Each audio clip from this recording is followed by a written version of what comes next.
छोटी बहू। ये परवा, ख्याल रखना, ये सारी चीजें अगर बाजार में लेके जाओगे ना तो उसके बदले 100 ग्राम चावल नहीं खरीद पाओगे।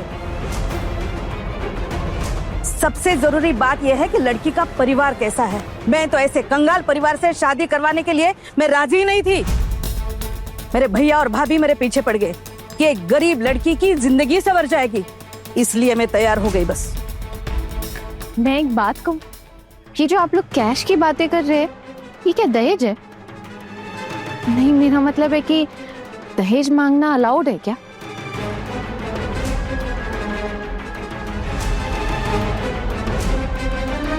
आप ऐसे सबके सामने डिमांड कर सकते हैं दहेज की? तुम कौन हो? अरे अभी तो जान पहचान हुई हमारी। मैं इस घर के छोटे बांझी की पत्नी हूँ। छोटी बहू चुप रहो, बीच में बोलने की जरूरत नहीं है तुम्हें। माँ, मैं चुप कैसे बैठ सकती हूँ?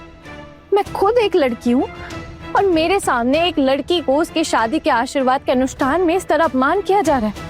ये मुझसे बर्दाश्त नहीं होगा माँ।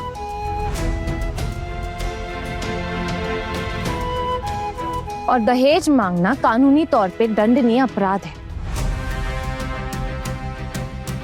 इलीगल है ये तो आप लोग जानते हैं ना। तो आप लोग ऐसे पब्लिक प्लेस पे सबके सामने ऐसी बातें कैसे कर सकते हैं?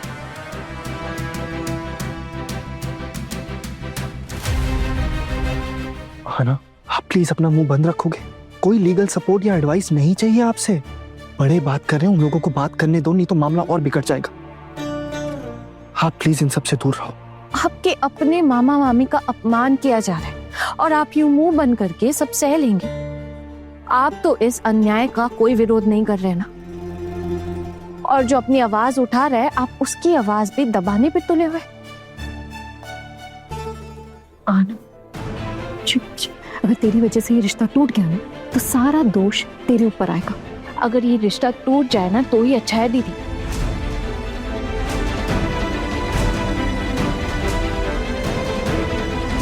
आप देख नहीं रही, एक लड़की को अपनी शादी के आशीर्वाद में से रोना पड़ रहा है।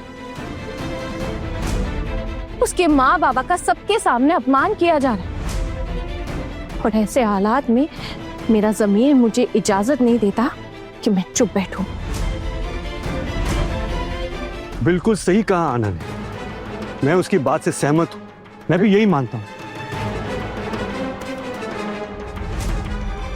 जाने दीजिए ना छोटू साहब, आप सब लोग पढ़े लिखे लोग हैं, आपके नियम कायदे सब अलग हैं और हमारे अलग। और तुम छोटी बहू अभी चुप रहो, बात को बिगाड़ो मत। समझी जी, सारी तैयारियां तो हो ही चुकी हैं, अब गुस्सा थूक दीजिए और आशीर्वाद का अनुष्ठान शुरू करते हैं। कहीं मुहूर्त ना निकल जाए। आइए ना। आपके शुभ चिंतकों में नेताओं की कमी नहीं है। देखिए ना, दहेज के खिलाफ कैसे नारेबाजी शुरू की इन लोगों ने। अगर इतनी दिक्कत है ना तो क्यों आपकी बेटी को हमारे गले में डाल रहे हैं? जो लोग आपराधिक गतिविधियों में शामिल हैं उनके यहाँ भला आपकी बेटी की शादी क्यों कर रहे हैं? भाई साहब, आप इसकी बातों को दिल पर मत लीजिएगा। आजकल की बच्ची है, कॉलेज जाती है, टीवी पे क्या कुछ देखती है, सबको कहाँ दुनियादारी की समझ है आजकल। ये तो आपकी दरियादिली है जो आप सब हमारे घर की बेटी को अपने घर की दुल्हन बना रहे हैं।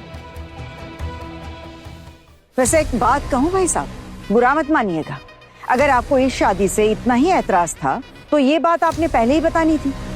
अब इस वक्त आशीर्वाद के पंडाल में आके ये बात आप क्यों उठा रहे हैं? पहले तो इन लोगों ने हमें बता ही नहीं था ना कि आप लोग जैसे मालदार पार्टी इनके रिश्तेदार हैं। अरे कम पैसे वाले तो नहीं है ना आप लोग, ये बात तो इन लोगों ने दबा दी थी। ये कौन से जमाने में जी रहे हैं आप भाई साहब? अरे मैं उनकी बहन हूँ और मेरी शादी को काफी अरसा हो गया है। अब तो मेरे पति भी इस दुनिया में नहीं रहे और ना ही मेरी कोई कमाई है और ना ही उतनी हैसियत। और फिर मेरे बेटे अभी कुछ ही साल हुए कमा रहे हैं, वो खुद मेरा खर्चा उठा रहे हैं, वो क्या ही आपको देंगे। और मेरे भाई के पास जितना था अपनी हैसियत के हिसाब से उसने उतना किया। और फिर मेरे घर में भी 4-4 बेटों की शादियां हुई हैं। लड़की वालों ने जो दिया उसी में हमने खुशी मान ली। दहेज को लेकर एक शब्द नहीं निकाला हमने अपने मुंह से। आप लोग तो महान हैं, हम इस महानता का बोझ नहीं उठा सकते। हम इतने महान बिल्कुल नहीं हैं। हम ऐसे ही लड़की को हमारी बहू बनाएंगे जो हमारे स्टैंडर्ड में फिट बैठती हो। अरे बहुत बड़े बड़े खानदानों से रिश्ते आए थे हमारे बेटे के लिए, लेकिन हमारा ही माथा खराब था शायद। अगर इतने बड़े बड़े खानदानों के रिश्ते आए थे आपके बेटे के लिए तो तय क्यों नहीं कर दिया आपने? ओह समझ गई। शायद उन लोगों को आपका बेटा पसंद नहीं आया होगा। आपका बेटा उनकी उम्मीदों पे खरा नहीं उतरा होगा। उम्र पाव भर की और जुबान क्विंटल के भाव से चला रही हो।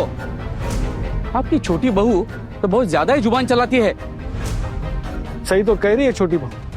अगर आपको इतने बड़े बड़े रिश्ते आए थे तो करवा लिए होते वहां ब्याह आपके बेटे का। बुरा मत मानिएगा, पर ऐसे आशीर्वाद के वक्त आके आप पैसों के लिए गिड़गिड़ाना सही नहीं है। और आपने वचन दिया था ना हमारी बहन को अपनी घर की बहू बना के लेकर जाएंगे, तो अभी पैसों की बात बीच में कहां से आ गई? और हमारे मामा जी ने भी कोई कमी नहीं छोड़ी है, अपनी हैसियत से बढ़कर सारी तैयारियां की है। और आप अचानक क्यों आकर आशीर्वाद के दिन पैसों की डिमांड कर रहे हैं? बिल्कुल ठीक बात नहीं है। सुनो, जब शादी तय हुई थी ना, कहाँ थे तुम सब? अरे कौन हो भाई तुम सब लोग? और अभी इतने उछाल क्यों रहे हो? अपनी बहन की शादी में एक फूटी कौड़ी खर्च नहीं की तुम लोगों ने, तो अभी इतनी बड़ी बड़ी बातें सुनाने का कोई हक नहीं तुम्हें। देखिए समझी जी, शादी में जो 2 लाख रुपए देने की बात हुई थी ना, वो तो आज ही लगेंगे। पहले 2 लाख रुपए आएंगे हमारे हाथ और फिर आशीर्वाद होगा।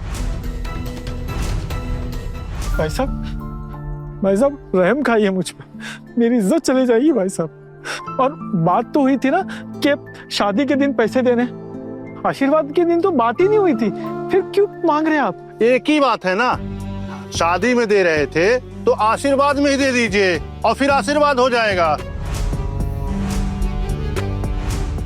अरे भाई साहब, मेरे पास अभी तक पैसे का बंदोबस्त नहीं हुआ है, शादी के दिन तक हो जाएगा, समझिए बात को। बैंक में तो होगा ना, तब तक हम इंतजार करेंगे। पैसा आने के बाद फिर आशीर्वाद की शुरुआत होगी। माफ कीजिएगा, लेकिन बात चाहे किसी के बीच में हो रही, लेकिन ये बात गलत है। आप लोग ऐसे दहेज देने के लिए जबरदस्ती कर रहे हैं और दहेज ना देने पर आप लोग आशीर्वाद के अनुष्ठान के लिए इनकार कर रहे हैं। ऐसा तो नहीं हो सकता है ना? आप लोग खुद सोचिए, अगर मैं जाके पुलिस स्टेशन में आप लोगों की कंप्लेन कर दूं कि दहेज ना देने पर आप लोगों ने आशीर्वाद के अनुष्ठान के लिए इनकार कर दिया है, तब आप सब लोग जेल जाएंगे।